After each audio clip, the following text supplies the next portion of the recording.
Price B to God. கர்த்தருடைய நாமம் மகிமைப்படுவதாக. எங்களை அதிகமாய் நேசிக்கிற எங்கள் அன்பின் பரம தகப்பனே, இந்த கிருபையான கர்த்தாவே, காலை வேளை காய் மக்கள் நாங்கள் நன்றி செலுத்துகிறோம். இந்த காலை வேளையிலும் உம்மை துதித்து பாடி ஆராதித்து இந்த நாளிலே நாங்கள் தியானிக்கும்படியாக கர்த்தர் எங்களுக்கு கொடுக்கிற வார்த்தைக்கு நேராக கடந்து போகவும், எங்கள் வாழ்க்கையிலே செய்த நன்மைகளை உங்களுடைய நாமத்துக்கு மகிமையான சாட்சியாக சொல்லி உங்களுடைய நாமத்தை உயர்த்தி பிடிக்க கர்த்தர் எங்களுக்கு உதவி செய்வீராக. இயேசுவின் நாமத்தில் ஜெபிக்கிறோம் எங்கள் ஜீவன் உள்ள நல்ல பிதாவே, ஆமேன் ஆமேன். பிதாவே ஆராதிக்கின்றோம், இயேசுவே ஆத்பரிக்கின்றோம், ஆவியானவரே அன்பு செய்கின்றோம், எங்கள் ஆவியானவரே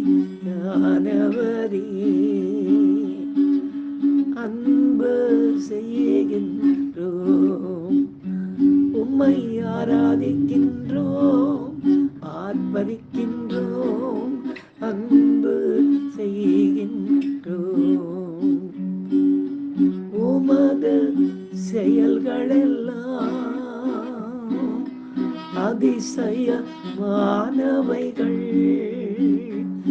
ஐயா, உமது செயல்களெல்லாம் அதிசயமானவைகள்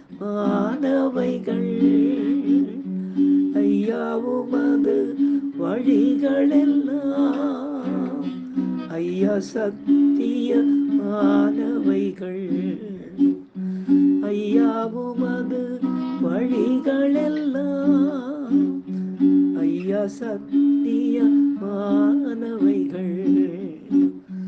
உம்மை ஆராதிக்கின்றோம், ஆர்ப்பரிக்கின்றோம், அன்பு செய்கின்றோம், உம்மை ஆராதிக்கின்றோம், ஆர்ப்பரிக்கின்றோம், அன்பு செய்கின்றோம். பிதாவே ஆராதிக்கின்றோம், இயேசுவே ஆர்ப்பரிக்கின்றோம், ஆவியானவரே அன்பு செய்கின்றோம், எங்கள் ஆவியானவரே அன்பு செய்கின்றோம். எனக்கு அருமையானவர்களே, இந்த நாளிலே நாம் தியானிக்கும்படியாக கர்த்தர் நமக்கு கொடுக்கிற வார்த்தைக்கு நேராக நாம் கடந்து போவோம். எடுத்து வாசிக்கலாம். சங்கீத புத்தகம் 33ஆம் சங்கீதம் 9ஆம் வசனத்தை வாசிக்க கேட்போம். அவர் சொல்ல ஆகும், அவர் கட்டளையிட நிற்கும். பிரியமானவர்களே, இப்படிப்பட்ட சொல்லின் அதிகாரத்தையும் கட்டளையின் நிறைவேறுதலையும் கர்த்தர் ஒருவரை தவிர வேறு ஒருவரிடமும் நாம் காணவே முடியாது. ஏனெனில் சகலவற்றையும் தமது வார்த்தையில் சிருஷ்டித்தவர் அவராக இருப்பதால் அவரது சொல்லுக்கு மிஞ்சின ஒரு வார்த்தையும் கிடையாது. அவர் சிருஷ்டிகர்த்தாவாக இருப்பதால் அவர் கட்டளைக்கு கீழ்ப்படியாத ஒன்றும் வானத்திலும் கிடையாது, பூமியிலும் கிடையாது. எல்லாவற்றையும் அவரது சித்தத்தின்படி அவர் தமது பாதையில் நடத்துகிறவர் அல்லவா? அதிலும் மனிதர்களாகிய நம்மிடத்திலும் அவர் நடத்திக்க போகிற காரியங்களை முன்கூட்டியே நமக்கு சொல்லி அதை ஏற்ற வேளையில் நடப்பித்து நம்ம இன்னும் விசுவாசத்தில் உற்சாகமாக வளர உதவி செய்பவரும் அவர்தானே. இப்படியாய் நடந்த ஒரு காரியத்தை இந்த நாளிலே நாம் சாட்சியாக கேட்போமா? கர்த்ததாமே இந்த சாட்சியின் மூலமாக மகிமைப்படுவாராக.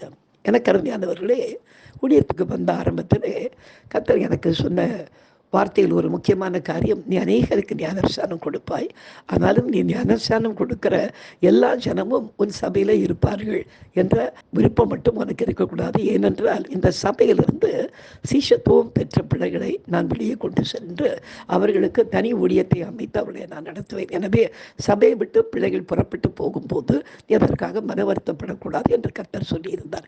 இதை அநேக நேரங்களிலே சபையிலே சிலர் கேட்கும்போது சொல்வேன், ஏன்னா பாசரி அவங்க போயிச்சாங்க நான் சொல்லும்போது நான் சொல்லுவேன், நீங்கள் பார்த்து கொண்டே இருங்க, அவங்க வளர்ந்துருக்கிறாங்க, வெளியே போய் கர்த்தருக்காக ஊழியம் செய்வாங்க, நீங்கள் பாருங்கள் என்று சொல்லிக்கொண்டே இருப்பேன். அதே போல் கொஞ்ச நாட்களில் அவங்க சபை ஊழியமோ இந்த தனிப்பட்ட சுவிசேஷ ஊழியத்தை ஆரம்பித்து அவர்கள் நடத்தும் போது சபையார் எல்லாரும் சந்தோஷப்படுவாங்க. நம்முடைய சபையிலே சீஷத்துவம் பெற்ற பிள்ளைகள் வெளியே புறப்பட்டு போய் ஊழியம் செய்கிறார்கள் என்ற ஒரு சந்தோஷம் சபையிலே எப்பொழுதுமே அது இருந்து கொண்டே இருந்தது. இதற்கு அதே போல நடந்த ஒரு காரியத்தை இன்றைக்கு உங்களுக்கு நான் சாட்சியாக சொல்லுகிறேன். எங்கள் சபையிலே அருமையான சகோதரர் ஜெகன் என்றும் ஒரு அருமையான தம்பி குடும்பத்தோடு வந்து இங்கே சேர்ந்தார். அந்த சபையில் வந்து சேர்ந்த பிற்பாடு உறவினர்கள் எல்லாம் இங்கே ஞானஸ்தானம் பெற கர்த்தர் கிருபை செய்தார். பிற்பாடு எங்கள் சபையின் மூலமாகவே மகனுக்கு திருமணம் நடந்து நல்ல ஊழியம் செய்யக்கூடிய ஒரு அருமையான மகள் மர்சி என்ற ஒரு பிள்ளையை கர்த்தர் அவருக்கு கொடுத்து பிள்ளைகள் வந்து 2 பேருமாக சேர்ந்து சபையிலேயே கிராம ஊழியங்கள் சிறு பிள்ளைகள் ஊழியத்தெல்லாம் பொறுப்படுத்தி நடத்தி கொண்டே இருந்தார்கள்.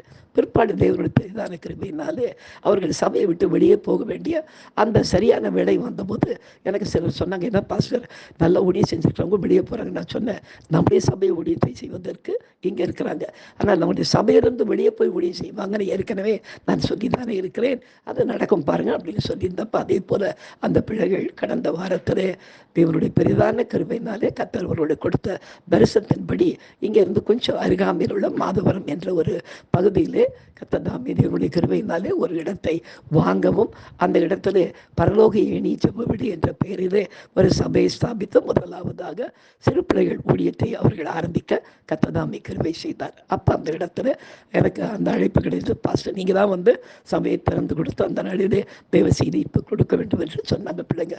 அதே போல கடந்த ஞாயிற்றுக்கிழமை மாலை 6:30 மணிக்கு நாங்கள் சபையிலிருந்து ஒரு பெரிய கூட்டமாய் புறப்பட்டு போய் அருமையான அந்த மகனுக்கு கொடுத்த தரிசனத்தின்படியாக பரலோக ஏணி என்கிற அந்த ஜெப வீட்டை திறந்து கொடுக்கவும் தேவ வார்த்தையை பகிர்ந்து கொண்டு அந்த குடும்பத்தை நாங்கள் வாழ்த்தி ஆசீர்வதித்து ஊழியத்தின் பாதையில் கர்த்தர் இன்னும் அவர்களை வல்லமையாக எடுத்து நடத்தும்படியாக அவர்களுக்காக ஜெபித்து புறப்பட்டு வர கர்த்தர் எங்களுக்கு உதவி செய்தார். பாருங்க, கர்த்தர் சொல்ல ஆகும், அவர் கட்டளையிட நிற்கும். அவர் என்ன செய்ய நினைத்திருக்கிறாரோ அதை ஒருபோதும் தடைப்படாதபடி ஏற்றபடியே செய்து முடிக்க அவர் போதுமானவராக இருக்கிறார்.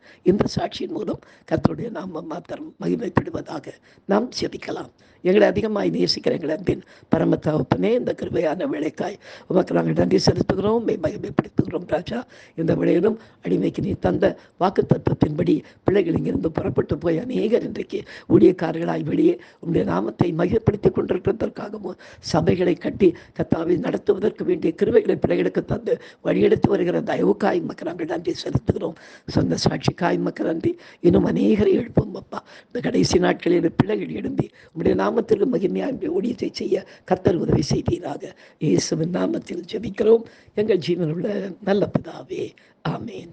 என் ஆத்துமாவே கர்த்தரை ஸ்தோத்திரி, என் விடுவிடமே பரிசுத்த நாமத்தை ஸ்தோத்திரி.